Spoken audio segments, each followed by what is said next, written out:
En esta presentación abordaremos el tema sobre la coloración para bacterias alcohol ácido resistentes.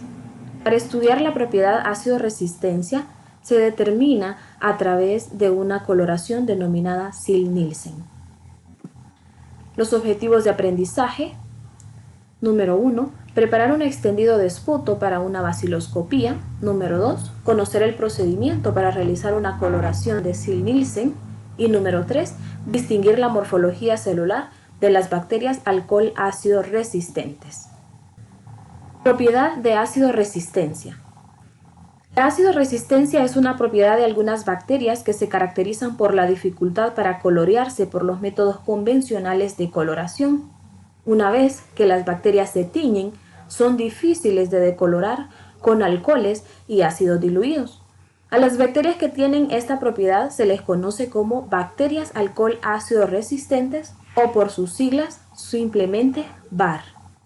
La propiedad de ácido resistencia se debe a la gran cantidad de ácidos micólicos que contienen las bacterias en su pared celular.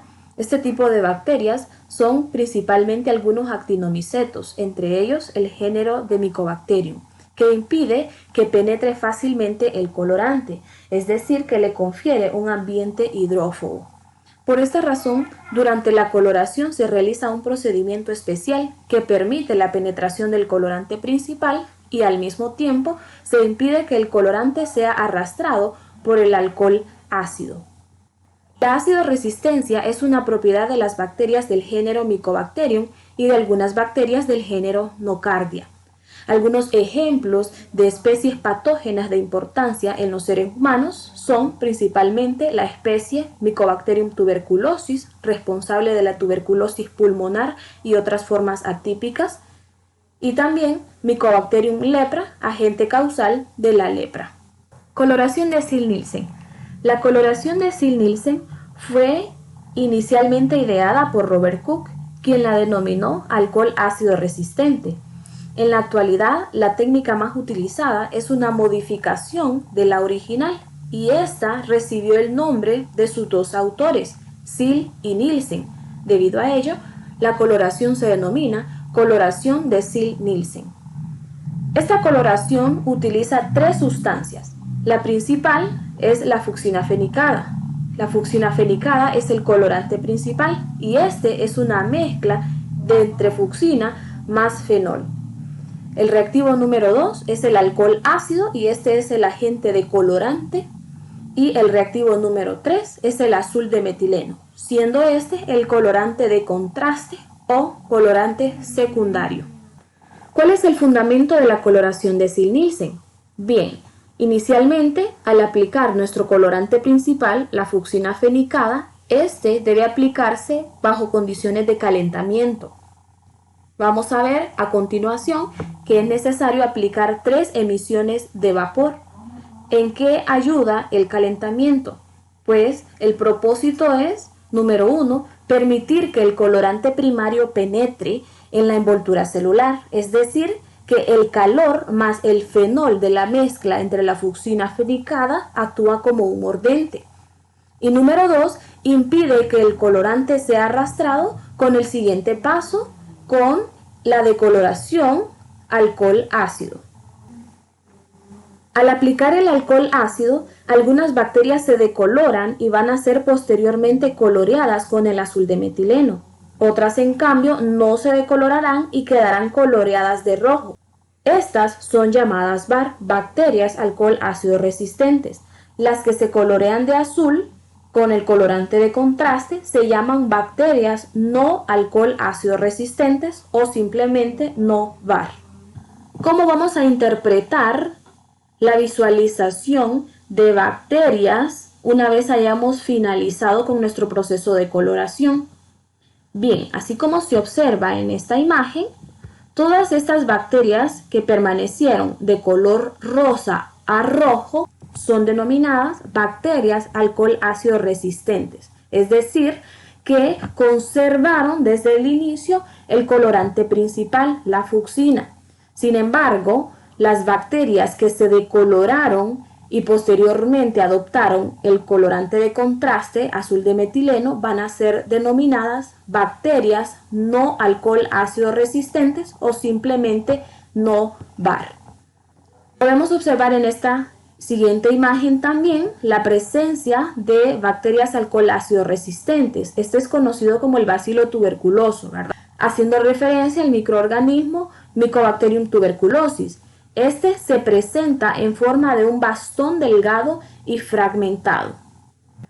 El estudio de la presencia de Mycobacterium tuberculosis no solamente se va a basar con la realización de una coloración de Ziehl-Neelsen. Para ello también es necesario hacer un cultivo del microorganismo. Para investigar la presencia de Mycobacterium tuberculosis en una muestra, se siembra dicha muestra en el medio de cultivo llamado Löwenstein-Jensen, y este medio de cultivo es específico para el cultivo de micobacterias.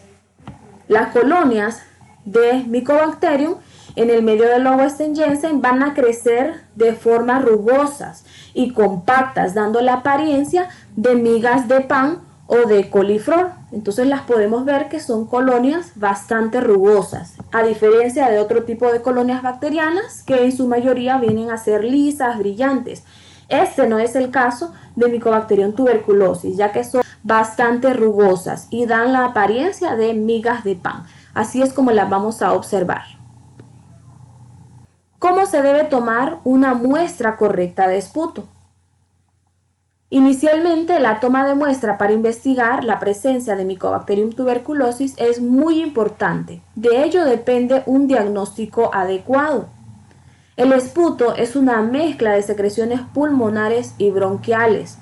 Este se expulsa con la tos profunda. Es importante indicar al paciente, insistirle que la mejor muestra para el estudio de Mycobacterium tuberculosis es el esputo y no una muestra de saliva. Se realiza bastante énfasis para que el paciente trate de expectorar y que sea una muestra purulenta, y muchas veces algunos pacientes secretan hasta sangre, ¿verdad? Entonces esa muestra va a ir bastante purulenta y sanguinolenta. Algunas muestras son muestras incorrectas, ya que el paciente prácticamente solo entrega saliva en el frasco en donde se va a recolectar la muestra. ¿Cómo se le debe indicar al paciente que se tome la muestra? Inicialmente se le entrega un frasco. Estos frascos deben ir estériles, deben estar estériles. Se le entrega un frasco al paciente y se le explica que debe de tratar de entregar una muestra bastante purulenta, que no simplemente sea saliva, ¿verdad? Entonces se hace toser al paciente para obtener una muestra de esputo y esta posteriormente va a ser examinada en el laboratorio.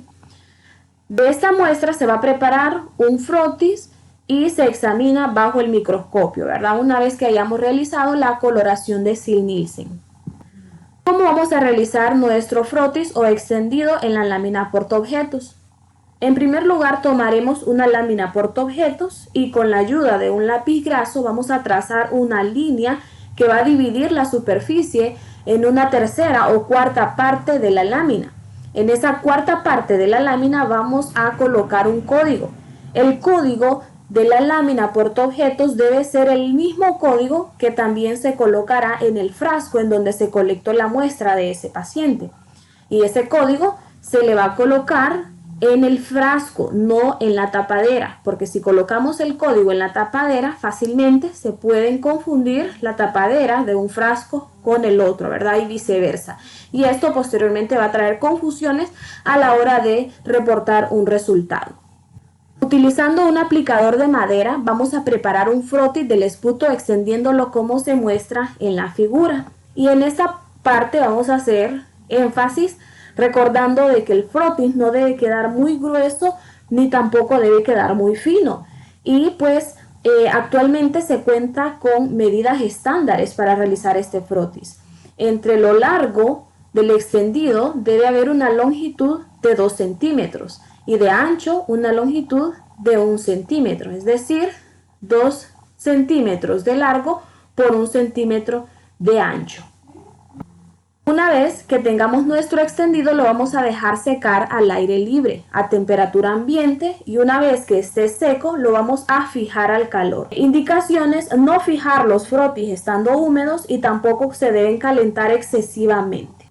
En esta parte vamos a comenzar realizando nuestra coloración de Ziel-Nielsen. Utilizamos nuestro colorante principal, la fucsina fenicada, y vamos a cubrir la totalidad del extendido. Con la fucsina fenicada nos aseguramos de colocar el colorante en toda la lámina portaobjetos. Este debe evitar que se seque, por lo tanto hay que agregar suficiente colorante de fucsina fenicada. Y recordemos que en este paso es necesario aplicar calentamiento. Calentamos la lámina suavemente hasta que se produzca emisión de vapores, pero sin que llegue a hervir la lámina. A partir de ese momento se va a dejar actuar el colorante durante 5 minutos. Es decir que una vez que agregamos el colorante fucsina fenicada, hacemos un calentamiento con la ayuda de un mechero. Calentamos hasta que comencemos a observar humo o emisión de vapores. En ese momento retiramos el mechero. Activamos 5 minutos en el cronómetro. Mientras transcurre el tiempo, a los 2 minutos volvemos a aplicar una segunda emisión de vapor. Y al finalizar los 5 minutos, hacemos una tercera emisión de vapores. De esta forma ya tendremos 3 emisiones de vapores durante los 5 minutos que hemos aplicado nuestro colorante principal, la fucsina fenicada. Posteriormente vamos a tratar de lavar el colorante con agua de la llave. El siguiente paso es la decoloración y por lo tanto este es un paso crítico, ¿verdad? Vamos a cubrir el extendido con alcohol ácido manteniéndolo por 3 minutos. ¿Qué va a suceder en este caso? Recordemos, al aplicar el alcohol ácido, algunas bacterias se decolorarán y van a ser posteriormente coloreadas con el colorante de contraste. En este punto es importante el tiempo de incubación, ya que los 3 minutos va a depender del grosor del extendido. O sea que si el extendido está muy grueso, deberá dejarlo un poco más de tiempo. Si el extendido es un poco fino, entonces únicamente va a requerir de los 3 minutos de la técnica estandarizada. Luego lavamos con agua de la llave para retirar el exceso de nuestro agente decolorante y finalmente vamos a aplicar nuestro colorante de contraste, el azul de metileno. Nos aseguramos de que este sea aplicado en toda la lámina portaobjetos y lo mantenemos durante 1 minuto. Al transcurrir el minuto, vamos a lavar el exceso de este colorante con agua de la llave. Dejamos secar el frotis coloreado y observamos al microscopio con aceite de inmersión. Por lo tanto, lo vamos a visualizar con el lente objetivo de 100x. Como veíamos anteriormente, la interpretación de los bacilos alcohol ácido resistentes, vamos a evaluar aquellas bacterias que se tiñeron de un color rosa a rojo, ¿verdad? Estos son los bacilos denominadas bacterias alcohol ácido resistentes. Algunos ya estamos familiarizados con la palabra baciloscopía. ¿Qué significa cuando nos referimos a la baciloscopía? Bien, a todo el procedimiento, desde la preparación del extendido de la muestra de esputo, realizar la coloración de Ziel-Nielsen y posteriormente observar la preparación coloreada al microscopio, a todo esto se le llama baciloscopía. La lectura del frotis de la baciloscopía se hace en forma ordenada. Nos recomiendan que lo hagamos en una forma sistemática, siguiendo la dirección de las flechas, así como lo muestra la figura. Entonces, partimos de un determinado punto y vamos a avanzar en forma sistemática. ¿Por qué razón vamos a visualizar en todo el extendido? Debido a que en algunos campos microscópicos es probable que encontremos bacilos y en otros campos microscópicos es probable que no los encontremos. Debido a ello, es necesario hacer un recuento del frotis de forma sistemática. Para este recuento es necesario hacer el conteo de 100 campos microscópicos. cómo vamos a realizar ese recuento y próximamente nuestro reporte de resultados. La información sobre el número de bacilos encontrados es muy importante, puesto que tiene relación con el grado de contaminación y con la gravedad de la enfermedad. Para esto se utiliza la siguiente graduación de los resultados de baciloscopía. Cabe recalcar que para dar un resultado es necesario que al paciente se le soliciten 3 muestras diferentes. ¿En qué consiste la toma de estas 3 muestras? El día que el paciente asiste a consulta, se le indica tomar una muestra, se le entrega un frasco y se toma la muestra en ese momento. La segunda muestra el paciente se la toma en su casa, es decir, que se lleva un frasco de toma de muestra para su casa y él se la toma el día siguiente. Ese mismo día que se toma la segunda muestra, regresa al laboratorio a dejar la segunda muestra y en ese momento se le solicita tomar una tercera muestra y así ya tendríamos las 3 muestras de un solo paciente. Al analizar las 3 muestras o las 3 baciloscopías, se le reporta el resultado al paciente. ¿En qué va a consistir el reporte de resultados? ¿Cuándo un reporte va a ser negativo? Bien, como les mencionaba, es necesario que revisemos 100 campos microscópicos. Si comenzamos a revisar esos 100 campos microscópicos y nos damos cuenta que no encontramos ninguna bacteria de color rojo o rosado, denominadas BAR, bacilos alcoholáceos resistentes, en este caso, si no encontramos ninguno en 100 campos, el reporte es negativo. ¿Qué sucede si en esos 100 campos se encuentra entre 1 a 9 bacterias alcoholáceos resistentes? En este caso, el reporte será positivo categoría 1. Sin embargo, cuando encontremos 10 o más bacterias alcoholáceos resistentes por campos, ya no va a ser necesario contar 100 campos. En este caso, solamente vamos a contar 50 campos y vamos a asignar una positividad grado 2.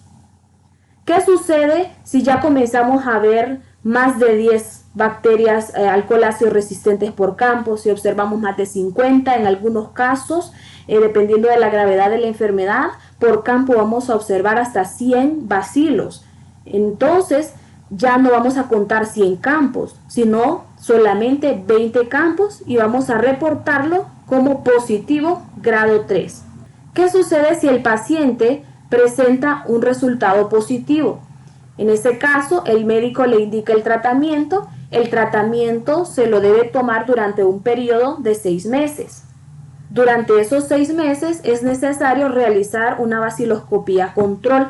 Se realiza después de iniciar el tratamiento a los 2 meses la primera baciloscopía control. En ese caso, el paciente ya debe de tener disminuida la carga bacilar. La segunda baciloscopía control se debe realizar al 4.º mes de estar tomando el tratamiento, que probablemente en algunos pacientes al 4.º mes ya den un resultado negativo. Al 6.º mes, que es cuando finaliza el tratamiento, se le realiza una tercera baciloscopía control y en este caso ya el resultado debe estar negativo, ¿verdad? Una baciloscopía negativo de bacterias alcohol ácido resistentes. Finalmente van a encontrar la autoevaluación como en todas las presentaciones y estas preguntas van dirigidas a la investigación sobre la coloración de Ziehl-Neelsen. Recuerden que es necesario investigar ya que pueden ser preguntas incluidas en su examen de la primera unidad. Las preguntas consisten en investigar cuál es el paso crítico en la coloración de Ziehl-Neelsen. Pregunta número 2, ¿por qué se debe aplicar calor al frotis con el colorante fucsina? Pregunta número 3, ¿en qué otros sitios anatómicos se pueden detectar bacilos tuberculosos, que son la tuberculosis atípica? Y número 4, ¿cuántas baciloscopías se necesitan realizar para dar un diagnóstico de tuberculosis negativo? Con ello completamos nuestra práctica número 4. Muchas gracias.